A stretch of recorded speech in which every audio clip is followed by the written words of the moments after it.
J'ai une famille, la génération de mes arrière-grands-parents qui était établie à côté de, pas à côté, à Odessa, dans ce qui était encore l'Empire russe, mais dans l'Ukraine actuelle, et qui ont fui avant la Révolution, qui ont fui les pogroms, passant par la Méditerranée et l'actuelle Turquie, sont arrivés à Marseille.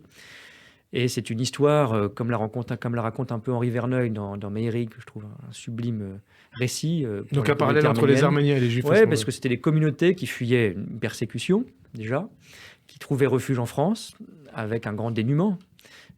C'était une famille très nombreuse, ils étaient 9 enfants. Certains sont nés en France après leur arrivée, mais la plupart étaient déjà nés. Et qui a trouvé dans la France un espoir immense, qui n'a pas été d'ailleurs déçu, et une exigence là aussi immense. C'est pour ça que je faisais ce lien avec la République. Pour eux, ça voulait dire quelque chose. Et la France, c'était la République française, c'était l'école, c'était la langue. Ils tenaient absolument à ce que leurs enfants ne parlent pas leur langue et apprennent tout de suite à marche forcée le français pour s'intégrer. Parce que vos arrière-grands-parents parlaient le russe et le yiddish. Le yiddish, oui.